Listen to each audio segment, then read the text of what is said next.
ভাই আমারে কিছু খাইতে দেন না, আমার পেটে খুব খিদা। এই 10টা টাকা ছাড়া আমার কাছে আর টাকা নেই। আরে না না না না, আপনার কাছে যে টাকাটা আছে ওটা আপনার কাছে রাখুন, আপনাকে টাকা দিতে হবে না, আমি আপনার খাবার ব্যবস্থা করছি।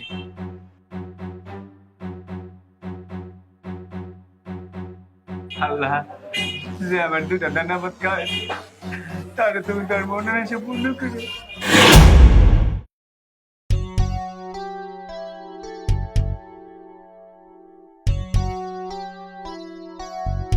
কি চাচা, কিছু খাবেন?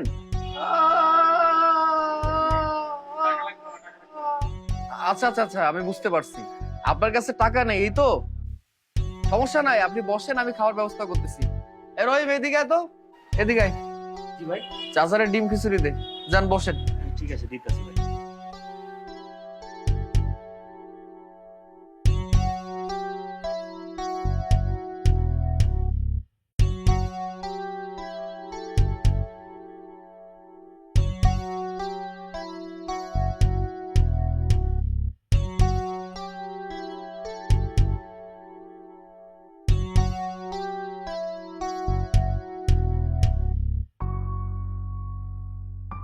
আসসালামু আলাইকুম। ওয়ালাইকুম আসসালাম। কিছু খাবেন? হ্যাঁ, আপনার দোকানে কি খাবার আছে? আমার এখানে ডিম খিচুড়ি আছে। ঠিক আছে, দিতে বলুন। আচ্ছা আচ্ছা। রহিম, এ রহিম, এদিকে আয়। জি ভাই, বলেন। একটা কাজ কর, হুজুরকে খাবার দে। হুজুর বসেন।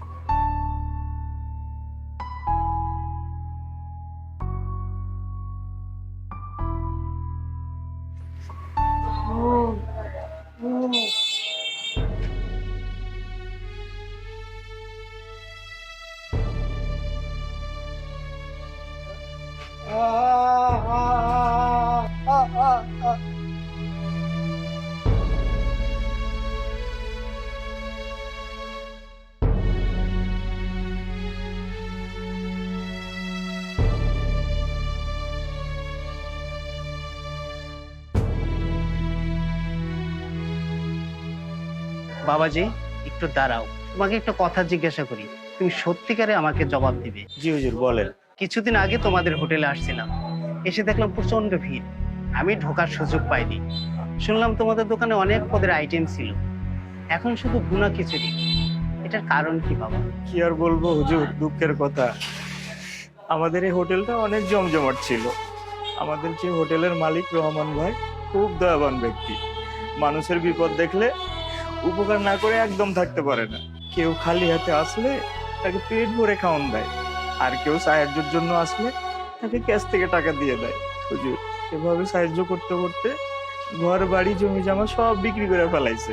এখন রেস্টুরেন্ট চালানোর মতো কোনো অর্থই তার কাছে নাই। ভাই বলছে আর হোটেল চালাবো না। গত মাস থেকে আমাদের বলে দিছে অন্য জায়গায় চাকরি নিতে। ঠিক আছে বাবা, তুমি কোনো চিন্তা করো না, আল্লাহ তাআলা এটার একটা ব্যবস্থা করবে।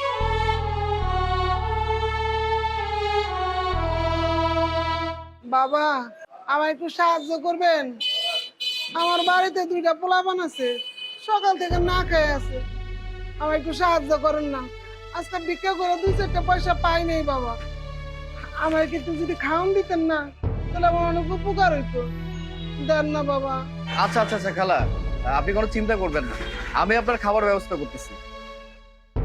রহিম, রহিম, এদিকে আয়। খালার জন্য 2 প্যাকেট ডিম খিচুড়ি পার্সেল কর। ঠিক আছে ভাই, দিতাছি। আচ্ছা দে।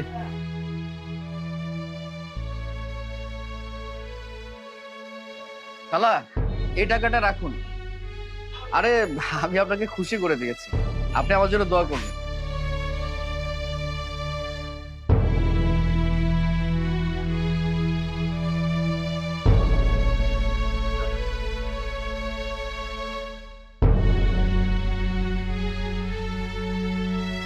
অনেক খুশি হলাম বাবা।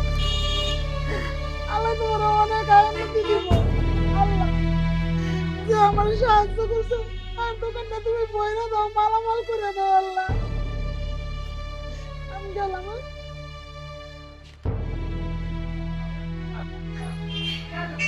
ভাই আমারে কিছু খাইতে দেন না, আমার পেটে খুব খিদা। এই 10টা টাকা ছাড়া আমার কাছে আর টাকা নেই। আরে না না না না, আপনার কাছে যে টাকাটা আছে ওটা আপনার কাছে রাখুন, আপনাকে টাকা দিতে হবে না, আমি আপনার খাবার ব্যবস্থা করছি। রহিম, এই রহিম এদিকে আয়। জি ভাই বলেন। ভাইকে খাবার দে। ঠিক আছে ভাই, দিতাছি। আপনি আসেন। আপনি বসুন।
আল্লাহ, যে আমার দুটা দানাবাদ খাওয়াইছে তারে তুমি তার মনে এসে পূর্ণ করো।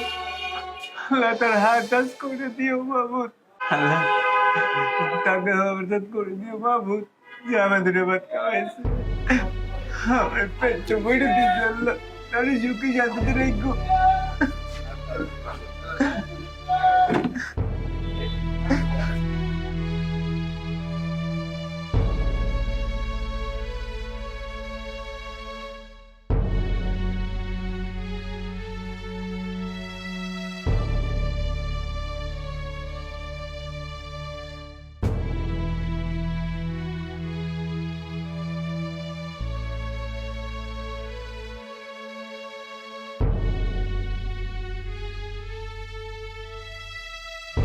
রহমান সাহেব, একটা কথা জিজ্ঞাসা করি। জি বলেন। আচ্ছা, শুনলাম আগামী মাস থেকে নাকি আপনার হোটেল বন্ধ হয়ে যাবে। জি, আপনি একদম ঠিক শুনেছেন। আপনার হোটেল তো অনেক জমজমাট ছিল, তাতে তো আপনার লাভবান হওয়ার কথা ছিল। আসলে মানুষের বিপদ দেখলে সাহায্য না করে আমি থাকতে পারি না। মানুষকে সাহায্য করতে করতে আজকে আমি নিঃস্ব হয়ে গেছি। কি করব বলেন? একটা হোটেল চালাতে গেলে তো অনেক টাকার দরকার, সেই টাকা তো আর আমার কাছে নেই। তাই বাধ্য হলাম হোটেলটা ছেড়ে দিতে। হোটেলের যা কর্মচারী ছিল সবাইকে বলে দিয়েছি সামনের মাস থেকে যেন তারা আর না আসে। প্রয়োজনে আমি অন্য কোথাও কাজ করে খাবো। বাবা, আপনারা অন্য কোথাও যাওয়া লাগবে না। রিজিকের মালিক আল্লাহ তাআলা, তিনি এর একটা ব্যবস্থা করবেন। আল্লাহ তাআলা আমাকে অনেক টাকা পয়সা দিয়েছে, কিন্তু খরচ করার মতো জায়গা আমার নেই। আমার আত্মীয় স্বজন আপন বলতে কেউ নেই। আল্লাহ তাআলা হয়তো আমাকে আপনাকে সাহায্য করার জন্য এখানে আমাকে পাঠিয়েছে।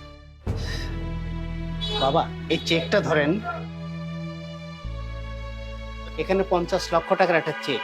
এই টাকাটা তুলে আপনি আপনার দোকানটাকে আবার জমজমাট করে তুলবেন। আশা করি আপনি অনেক দিন পর্যন্ত মানুষকে সাহায্য করতে পারবেন এবং বিনা টাকায় আপনি খাওয়াতে পারবেন। আমি তো আপনাকে চিনি না, আপনি তো আমাকে চেনেন না। আমাকে ঠিক মতো না চিনে 50 লক্ষ টাকা চেক দিয়ে দিলেন। আমানতকারী আর আল্লাহ তাআলার উপর বিশ্বাসী লোকদের চিন্তা হয় না, সবই উপর আল্লাহর ইচ্ছা। আল্লাহ তাআলা হয়তো খুশি হয়ে আমাকে পাঠিয়েছে। চেকটা রেখে দিন বাবা।